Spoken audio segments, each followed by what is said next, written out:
Welcome to Kalpit Classroom. Today we will see study of secondary metabolites, gums.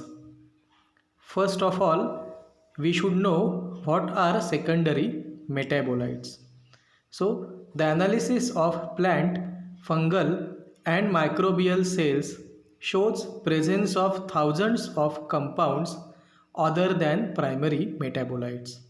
And these all compounds, which includes alkaloids, flavonoids, rubber, essential oils, antibiotics, colored pigments, gums and spices, are called as secondary metabolites. These secondary metabolites are economically as well as ecologically important.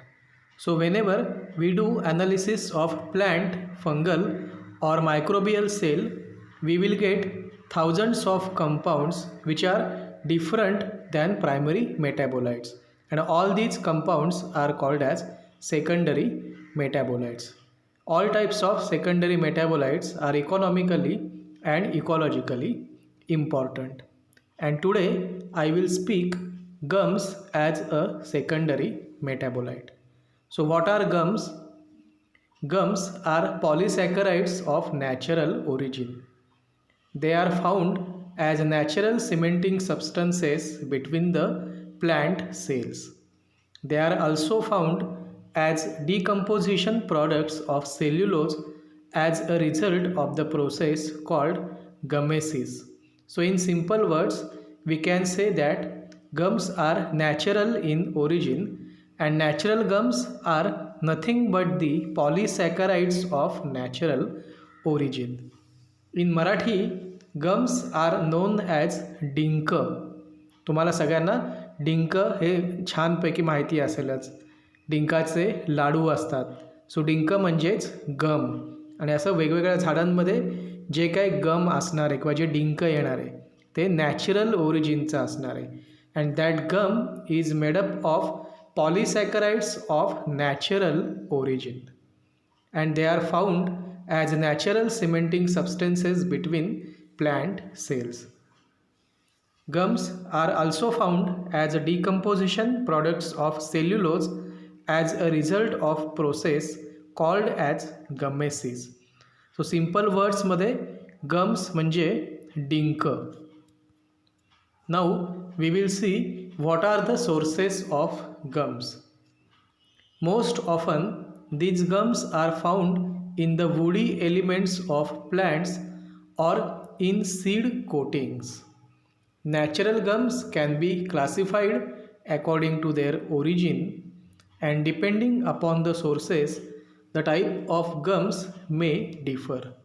So basically, majority of the part or majority of gums are always found in woody elements of plants, in the stem, because stem of the plant is woody. So gums cannot be found in flowers or leaves because those organs are not woody. So most oftenly gums are always found in woody elements of plants, or sometimes they are also found in seed coatings. But large quantity of gums is present in woody elements and very low or less quantity is present in seed coatings. If we have to classify the gums, then natural gums can be classified according to their origin. We also have different types of gums which are depending on their sources. In next slide, we will see all the details of types of gums and plant sources. So here the first gum is agar alginic acid or alginate, and it is found in seaweeds. So it is having algal origin. You all know that majority of algae are found in sea. So the gums which are obtained from sea origin algae are called as agar or alginic acid. The name also suggests that algae. So it is from the origin algae. So many types of gums are there in this slide, and their plant sources are also given. Few gums are from Pinaceae family. Then third one is spruce gum. It is prepared or it is from Sterculia urens plant, which is very common in Lanza and neighborhood. It belongs to family Sterculiaceae. So seeds of Caesalpinia spinosa. So different types of plant or gum sources are given, and the name of the gum or type of gum is also seen in this slide. So depending on these sources we can classify gum into different types. Now we will see properties of gums. All gums are colloidal in nature and they form dry exudates on solidification. So whenever gum come in contact with air, it forms dry exudates on solidification. All natural gums are capable of causing large viscosity increase in solution even at small concentration. So gums are responsible for increasing the viscosity of solution. Gums are either water soluble or can at least imbibe water and smell. So most of the gums are always water soluble, but there are a few gums which are not properly soluble in water, but those gums can at least imbibe water and swell very well. Some gums require heat application for their full solubility in water, because when we give heat application to the gum, the temperature will increase and gums will get automatically dissolved in water. Gums are insoluble in organic solvents such as ether, oils and alcohols. So whenever gums are mixed with these organic solvents, gums will not soluble in these solvents because they are insoluble in alcohol, ether and oils. Spruce gum and chicle gum were used traditionally in commercial productions of chewing gums. You all know the favorite chocolate type of children is chewing gum or chewing gum. So traditionally the spruce gum and chicle gum were the ingredients of original chewing gums.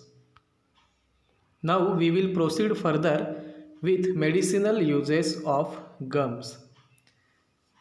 In textile industry, gum acacia is extensively used for sizing and finishing. So gum acacia is one of the type of gum which is used in textile industry.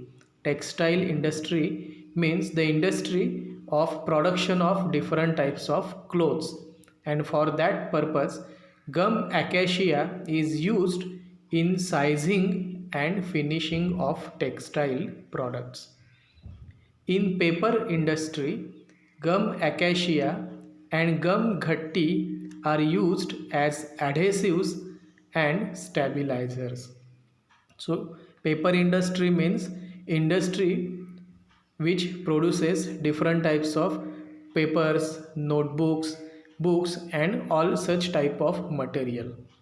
So in paper industry, this gum acacia and gum ghatti are used as adhesives and stabilizers. Gum acacia is also used in polishes, contact insecticides, pesticides, photographic emulsions and pharmaceuticals to a limited extent. So in gums, the major applications or medicinal uses are of gum acacia, and this gum acacia is also used in preparation of polishes, insecticides, pesticides and pharmaceutical or photographic emulsions. Gum ghatti is used in the preparation of powdered, stable oil soluble vitamins. So whenever we need to prepare vitamins or pharmaceutical company needs to prepare vitamins in powdered, stable and oil soluble form, then gum ghanti is used as one of the ingredient. A medicinal tincture of kino gum is used as a gargle for the relaxation of uvula and throat infections. It is also used in treatment of diarrhea. Basically, whenever we have throat infection, doctor prescribe us a gargle solution for disinfection of throat area.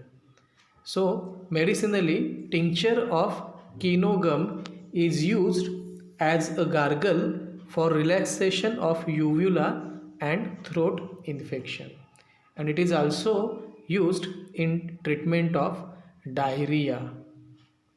Gum tragacanth is one of the oldest gum known and is widely used in pharmaceuticals and cosmetic industry as well as textile industry for sizing as an adhesive and stabilizer. Gum karaya, which is prepared from a plant Caria arborea, that gum is known as karaya. So, gum karaya is used pharmaceutically for medical colostomy back fixings and as a bulk laxatives. Carob gum is also used in food industry as texture giving agents in ice cream, pet foods, cream cheeses and various canned product. So basically gum is very much important in food industry and basically in preparation of ice cream. If you have ate butterscotch flavor in ice cream, then the small spots are there which are known as gums. Medicinally, psyllium gum and beta-glucan gum are used as dietary fibers to relieve the patients from constipation complaints. So overall, all types of gums are very much important medicinally for benefits of human being. This is all about gums as a secondary metabolite. Thank you very much for watching this video.